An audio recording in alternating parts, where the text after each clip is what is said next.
Dr. Bren, welcome. Thank you so much for having me. I'm so excited to be here today. Should I call you Dr. Bren or Dr. Sarah? What do you prefer? Most people just call me Sarah, so whatever feels good. Okay. Dr. Sarah, I've been so excited to have you on today. You have this fabulous podcast called Securely Attached. You speak to my own heart because, as a therapist myself, I practice very strongly from an attachment lens. For our listeners out there, I know that many people now are more familiar with attachment, but I think lots of parents still have these questions around what does it actually mean? We all want our kids to be connected to us, of course, but what Mhm. does securely attached really mean? What does it look like? Okay. So to answer that, I feel like it might be helpful to give a little background of like what attachment theory states, because it's actually really, really simple and straightforward. Attachment theory simply says that our children are biologically hardwired to form this attachment to us to increase their chance of survival. That's it. Mm-hmm. How that attachment relationship forms and the quality of that attachment relationship is what we usually refer to when we say secure or insecurely attached. So everybody attaches. Mm-hmm. It's just this biological drive. The question is, when we feel securely attached, what helps make us feel securely attached? And typically what the research shows is that it's when a child sort of internalizes this sense of their primary caregiver. And it can be the parent. We can have many attachment figures with whom we have secure or insecure attachment relationships. But the I have internalized this sense of this other person as reliably and consistently able to help me to feel safe in this world.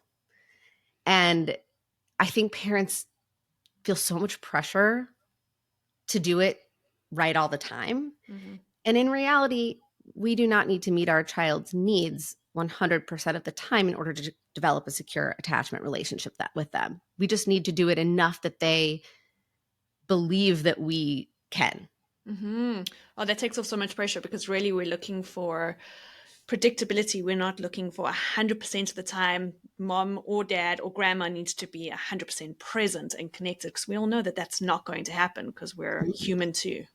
Absolutely. And I think it's really important to note that that's not even optimal. Like that it does not that is not connect that is not correlated to a secure attachment necessarily, always meeting every need, always sort of hovering and obsessing over the ability for us to meet our child's need. That anxiety that we would bring to that level of like hypervigilance of our children's needs actually isn't associated with like the most secure attachment relationship. And Winnicott talks about the good enough parent and this idea that really secure relationships require that a parent meets the needs of the child a good amount of the time, not all the time, because if we were to always meet our child's needs from like the moment that they're born, there would be an absence of this very important developmental milestone of recognizing that we're separate from our parent or our primary attachment figure. So like it's the misattunements with our child that eventually start to help our child recognize, oh, I'm me and you're you. Ah, I'm different from you. mm-hmm. And that's important. That's part of the development of self, the development of other. And it's that space in between the parent and the child, that discrepancy, that actually that's the building blocks of the relationship. Mm-hmm. Mm-hmm. And that's really important. So it's our ability to be that safe person, but also to repair after ruptures for our child to see, Mm-hmm. oh, mom is different to me, dad is different to me, grandma is different to me. But even within that difference, we're all still safe. I am still safe. Yes. Yes. But it takes the pressure off of us as parents to feel like if I miss a tune, I've messed something up and I've damaged the potential security of that relationship. And that's not accurate. Mm-hmm, We mm-hmm. can go back and repair. So, Dr. Sarah, when does that misattunement kind of then move the scale to an insecure attachment? Right. So we base attachment, there's sort of four categories of attachment security. There's secure, and then there's three different types of insecure. But I think the most important part to remember is if we are, hold on, really quick, I just want to look up. No, go for it. I always mix up the adult attachment categories and the child attachment categories. Did avoidance, ambivalence, and disorganized for the kids? Yes. Mm. Okay. Okay. So there's 4 categories of attachment styles. It's secure, avoidant, ambivalent, and disorganized. And basically the hallmark of an avoidant attachment style is a child who somehow along the lines, they have internalized this belief system that they're not always likely to get their needs met by their parents. And so they sort of pull away a bit. The hallmark of an ambivalent attachment style is that a child isn't always sure which side of their parent is going to show up. Sometimes it's going to be a side that does meet their needs, and sometimes it's going to be a side that doesn't. And oftentimes it's associated with this sense of like an intrusiveness from the parent. And I want to be very clear. If our children have this sort of perception of us as intrusive to them, right? Like it's usually not because the parent is trying to do this, or if our child has this perception of their parent as unable to meet their needs, it's not usually because the parent is trying not to meet their needs. It's about this mismatch in sort of wavelengths and frequencies. Oftentimes it's not always, sometimes it can be a product of like, a parent really not being able to or not wanting to meet the needs, but typically it's usually a parent's trying very hard and it's not matching up. And then the fourth style, disorganized, is typically something we see with more traumatic experiences in childhood, or really like chronically feeling as though our needs were just not met and were met, or our interactions with our parents or caregivers were scary in some nature to us. And so let me just think for a second here. But going back to this idea that a parent may not always be trying, like they may be trying very hard and it's not working, sometimes has to do with mismatches in temperament. Like if I'm a very anxious parent at baseline and my child has a lot of sort of anxious temperament stuff at baseline, my ability to always meet their needs is like going to be really difficult because I might be flooded. If my child cries, I might go in panicked, right? And that's not meeting their need in that moment for like that safe, soothing presence. So I want to be very clear. It's not that parents whose children do have some avoidant or ambivalent or even disorganized tendencies are doing something like malicious or they're trying to like mess this up. Most of them want very badly to support their kids' needs, but there's something getting in the way. Got it. And I always say, when we look at that attachment, it really is the parent is the leader, but it is an intricate dance between parent and child. Yes, it is. And again, I really want to emphasize it's not that fragile. Like the attachment relationship itself is not that fragile in that, like, if you miss your child's needs or if you go in frantic, it's not guaranteed that that's going to mess up the attachment security. It's just that we want to make sure that at the end of that experience, at the end of that exchange, we're resetting with our kids a little bit. We're saying, oof, I had a hard time staying calm there. I saw that, right? I recognize that. I acknowledge that. Oh, I startled you when I yelled at you, or I startled you when I picked you up too roughly, right? To just naming the misattunement can often be enough to repair in that moment. Like we don't have to, not all repairs require this like tremendous, like let's sit down and let's really process it. Sometimes we do, but sometimes it can just be like, oops, that came out in a weird way. Let me try that again. Beautiful. Yeah. And, I think parents often have a hard time with the repair because we go, oh, I am the leader. I am supposed to be in charge. I'm supposed to know what's going on. We all know I'm a mom myself. I don't always know what to do next. And I think sometimes that really vulnerable side of us, it can be hard to share that with our kids sometimes. But when we do it, we give them this beautiful gift where they in turn will be able to do it in their own lives because it's been role modeled for them. Yeah. I also think another limiting factor that comes to repair for a lot of parents is that they weren't repaired with. So they don't have the skills and maybe even have an internalized belief that my job as a parent is to set the rules and get the obedience. And if they don't, you know, follow along with my expectations, then my child's in the wrong, not me. Like if I get mad and yell, then they basically put me in that position and that's what happens, right? They don't listen, I yell, and that's the outcome and they have to sort of deal with that. That's how they learn. And I want to be so clear. I so understand how that internalization of how parent-child dynamics works, like how that gets internalized. It's this intergenerational transmission of those messages and those experiences. But this idea that if we actually say, my job as a parent in this moment, if I'm operating from this attachment lens, right? I'm saying my goal as a parent is to help my child to feel safe in this world, to reliably and consistently enough see me as someone who can see them and like soothe them and meet their needs, even if I don't give them what they want. Meeting their needs is not giving them what they want in that moment. When I say meeting a need, I don't mean they say they want, ice cream for breakfast, and I say, no, I'm not meeting their need in that moment. Mm-hmm. It's like, that's not the need I'm talking about. The need I'm talking about that is for their wish for the ice cream to be acknowledged, right? Ugh, you really want that. I get it. Sometimes I want ice cream for breakfast too.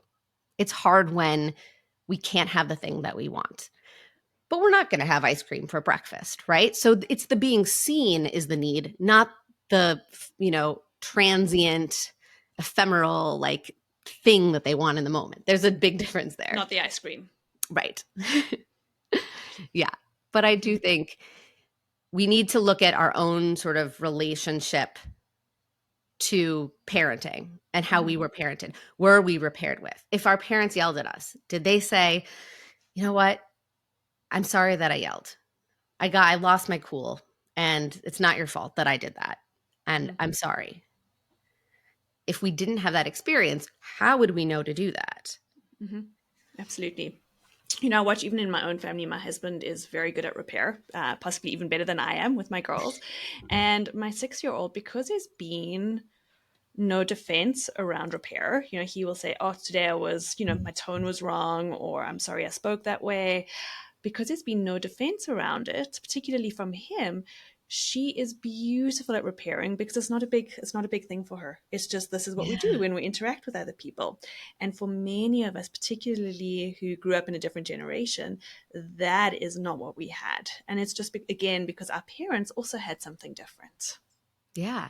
It's this, I can't say it enough. This intergenerational transmission of, we know the research absolutely supports this idea that there is an intergenerational transmission of attachment styles, which is related to how our parents were parented, how their parents were parented, and, whether or not those emotional needs were seen and acknowledged and met some of the time. Like I can't, that's another thing I feel like is so important. I used to say like 80-20, right? Like we should get it right 80% of the time. Like don't put so much pressure on yourself. And then I was like, in my own parenting, I was like, oh, whoa. 80 is way too high. I agree.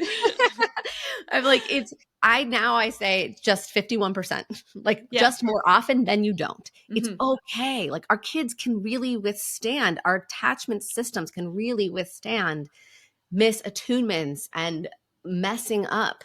We just need to get it right more often than we don't. Mm-hmm. Beautiful. I love that. It just takes away so much of that parenting guilt. And the moment the guilt is there, it muddies everything. It becomes so much harder to actually see and be with our child. Absolutely. 100%. Mm-hmm. So for those parents listening in today who are saying, I desperately want something different for my child when I look at how I was raised, if a child is more securely connected, what are some of the characteristics that we would see in that child and how they approach their world?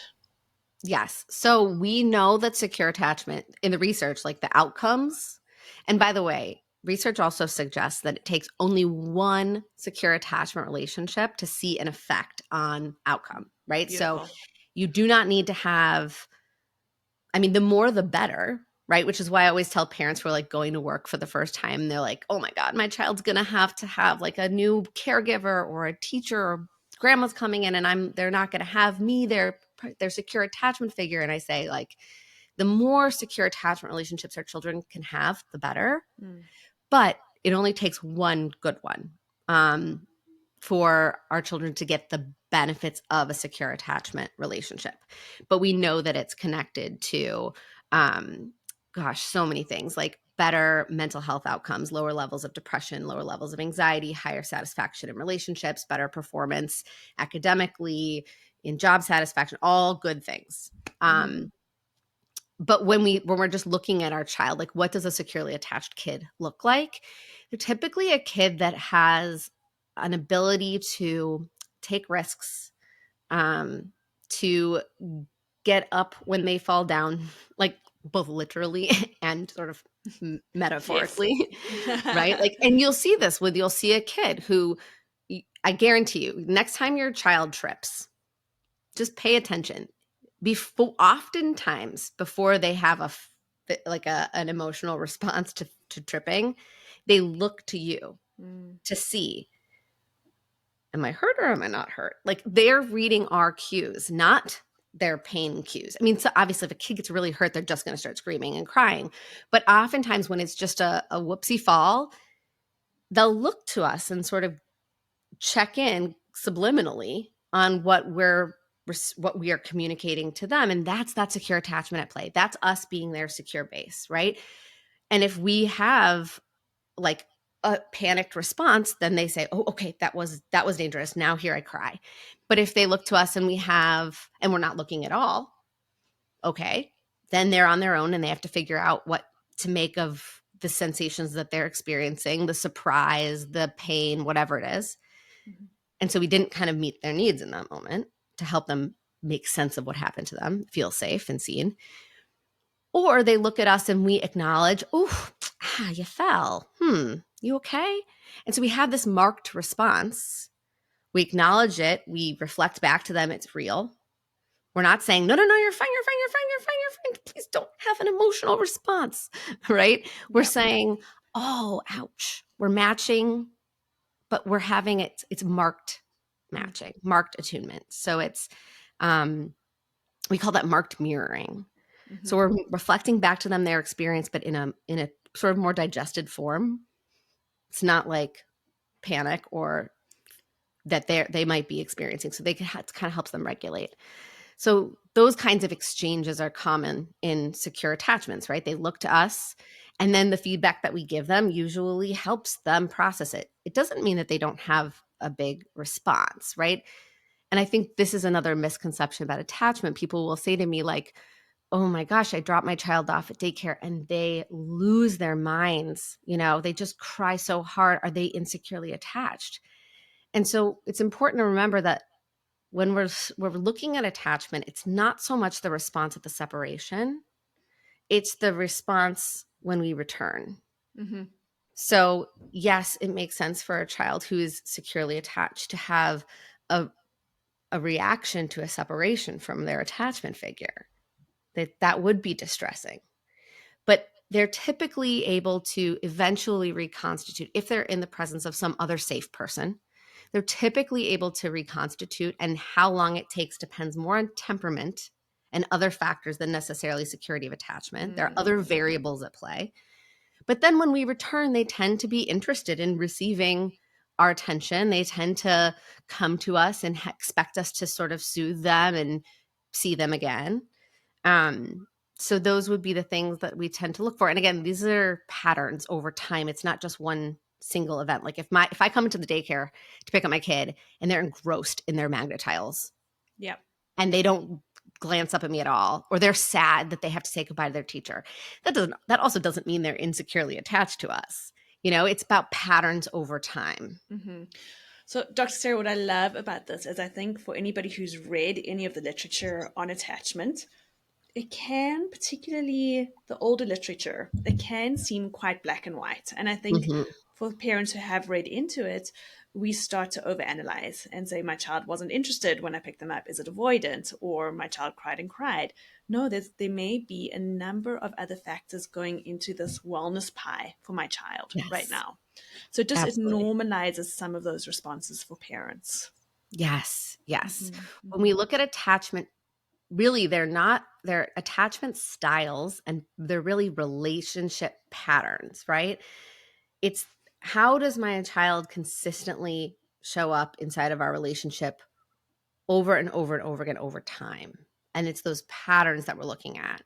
Um, and that can be predictive of kind of other types of relationship attachment patterns that they may repeat. Because one of the things that's also important about it, a primary early attachment relationship, is it kind of becomes a child's blueprint for what they will then use to navigate future relationships, right? So if I'm having a relationship with my child where they're more often than not expecting me to successfully meet their needs or see their needs in that moment, and help them to feel safe in the world, then that's going to go into the blueprint. And so then when they are navigating other relationships later in life, they're going to refer back to that blueprint and say, this is what I anticipate people responding to me. This is how I anticipate people responding to me. If a child has a very insecure blueprint, they're going to anticipate similar mm-hmm, being received in a similar manner from others in the future. And they will move to protect themselves from painful experiences or experience where they didn't feel safe in ways that are like defended, right? We were talking about feeling defended against apologizing, right? If you had experiences where no one repaired, or when you did repair, it didn't feel good or didn't do anything, or you attempted to repair and it wasn't matched with any sort of mutual repair, then repair is not going to necessarily feel safe. And we're not going to put it in our blueprint as like something that we use or expect other people to use with us in relationships going down the road. So that mm-hmm. blueprint's important. Another important thing about the blueprint, though, is it's editable. Like Right. corrective emotional experiences allow us to change our blueprint. This is not like set in stone. It's a Mm-hmm. living, breathing document, if you will, that we use, but we we want the first draft to be solid if we can help support that. Yeah. And that's how we change intergenerational patterns. We have that blueprint, but we can say, this is not the blueprint I want anymore. I want to make tweaks to this blueprint Yeah. with my child. Yes. Dr. Sarah, if parents are wondering about what sort of activities or things that let me start that again. For our parents who are really wanting to look at tools or strategies to create that solid attachment with their kids, what do you suggest? Yes. Okay. So the first thing I would say is to understand attunement.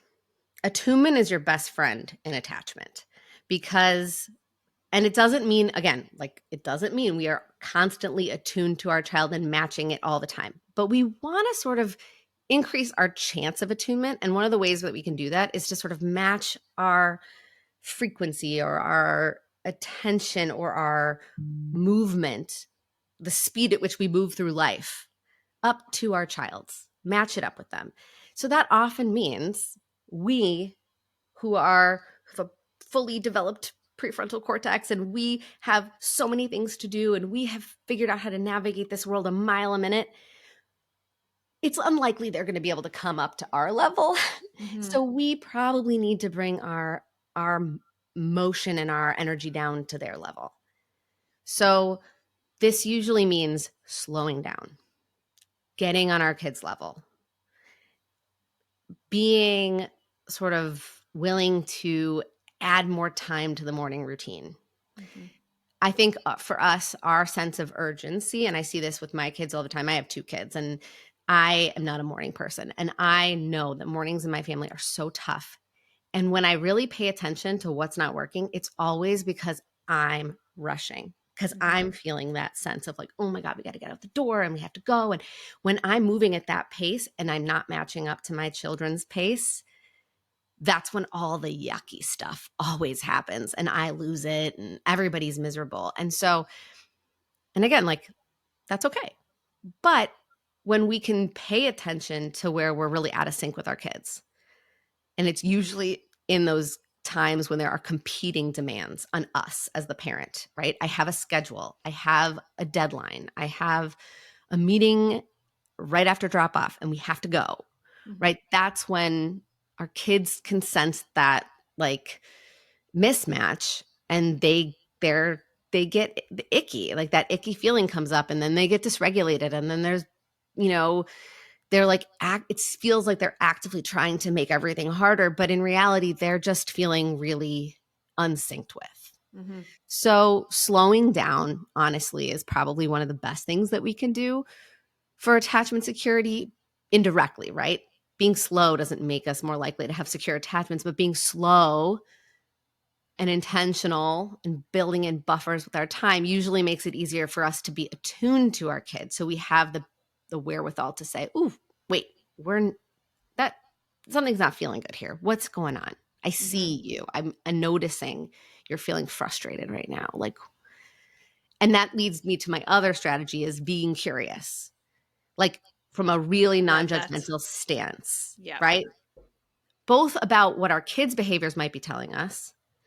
Like, if my kid is, dumping his cereal bowl out because I've been like in a mode all morning or like, really pushing buttons and testing limits, maybe it's because they're feeling rushed. And their emotional need right there is like actually for me to slow down or like give them a little bit of, grace. But also, I think we need to be curious about our own emotional responses to our kids and not be so hard on ourselves, right? Like, ooh, I did just yell. Like, why? Why did I do that? Right? Just like when our kid does something really annoying and frustrating, instead of being like, gosh, they're so awful, being like, why? Why did they do that? Let's try to figure it out. We have to do that for ourselves too. If I lose it with my kids, there's a reason. Maybe my needs aren't being met outside of this moment. Maybe I'm projecting something onto this moment that has actually nothing to do with this moment, right? My own stuff. So being curious from a non-judgmental place towards our children and also towards ourselves can really help. I love it. I love it. Yeah, I find so often when I'm moving too quickly, when there's too much traffic in my head, it can be hard to be reflective too. And very often, for me at least, it is a signal that I need a little bit of time. I need to be able to go for a walk. I need to be able to go to the gym or to have a coffee with a friend so that I can figure out what's actually happening here. Because when I'm too quick, when I'm too busy, when I'm too stressed, it very quickly becomes she's being defiant or she's tired or it's a quick jump without actually being slow and thoughtful about it and saying, hold on, what does she need? What do I need? And then how do I move forward? And I think when we're intentional, then we stop jumping to conclusions, we stop punishing quickly, and instead we look at the whole system. Yes. And I think it's also important, like I am a huge fan of looking at ways to like fill our cup as parents outside of these moments so that we have more bandwidth. But I also think sometimes it's also like time management skills like can really make a big difference. Like sometimes, I mean, I'm a mom with an ADHD brain, so that makes this extra hard for me. But like really being able to say ahead of time, planning out the morning, being like, or in general, like I'll often tell parents to do an audit of their week and say like, start to make a list of all the sort of tricky moments in your week and look like where are some of the patterns? Are they always happening in the morning? In my family, the mornings are a mess. And it's because I'm not getting up in time and I'm in a rush and my rush is becoming kind of contagious for my family. So I'm thinking about ways that I can, and I got to work backwards, right? It's not just the mornings. My mornings are tough because I'm on my phone at night and I'm not. So it's like you have to kind of look at what's working and what's not working for your unique family, right? There's one, and that's why I'm like reluctant to give people like scripts or rules because it's like, well, sure, those might work for this family, but what about this family? They might not work. Like I'm much more a fan of giving people sort of frameworks and say like, okay, you need to be able to have your needs met. So fill your cup, figure out the ways that work for you. You also need to have good time management skills so that you can look at like, where are these moments when we're like chronically misattuned to each other or moving at the wrong pace from one another? and say, like, can I buy myself something to slow things down? And usually that's an our end of things, because kids don't manage the schedule. Mm-hmm. Mm-hmm. And transitions are notoriously really challenging for kids anyway. Mm-hmm. So they're often the times when people, like, switching to bedtime, getting out of the bath, drop offs and pickups from school or play dates or leaving the park, looking for those transitional moments that are tricky and trying to figure out, like, well, what's going on here that keeps happening over and over again, and try to troubleshoot that. A lot of times there's many variables at play, and we can be a bit of like detectives. Mm-hmm. Mm-hmm. I Figure love that out. that. Yeah, so I agree with you. The filling the cup is so important, but I think for many families or for many parents, there might be some guilt around not having enough time to fill that cup always. I love that this is a day-to-day strategy that we can do, where we can go, where is the stress? Perhaps we Mhm. need someone to help us look at that stress, and then how do we fix that stress? Yes. Mm. Yes. Dr. Sarah, this has been fabulous. For people who want to find out more about you, more about your work, more about attachment, where can they go? Yeah. So my podcast, Securely Attached, is all about parenting through the lens of the science of attachment. How do we, and I talk about child development, parental mental health. That's really the sort of sweet spot. When I think about my podcast content, it's like where I always look at things through that intersection of what supports child wellness and mental health and healthy development, and also is in support of parental mental health, because I think sometimes those two things get Agreed. separated. Yes. And I think you really can't do any of the parenting strategies if you're not also addressing your own mental health. So that's a big piece of what I do and where people can get information. And I do have a free resource of 4 pillars of fostering secure attachment relationships. That's on my website. So if you go to drsarahbren.com/secure, you can download that for free. And it just breaks down a couple of the things that I think are most important to focus on. Like, to sort of, if I'm going to spend the time trying to build out a secure attachment relationship with my kid, there's a lot of things I could focus on. And sometimes that's exhausting and overwhelming and moves us in too many different directions. So it's like, if you're going to focus on just 4 things, these are the ones I'd focus on. And how? Well, Mm-hmm. in the document, it talks about like ways to actually do it. Fabulous. That's so helpful. Dr. Sarah, thank you so much for your time today. It's just fantastic. I love how we've taken out any of the kind of negative energy from how do we relate with our kids to really looking at actually we're human beings, they're human beings, and how do we really find joy in this relational dance with one another. Oh my God, yes. Oh, that reminds me of the one thing that I think is super important about attachment. What predicts secure attachment is a parent's ability to delight in their child. Oh, And yeah. so we don't underestimate the value of being able to find ways to just delight in your child, because that's actually going to really move the needle. Oh, so beautiful. Thank you, Dr. Sarah. Thank you.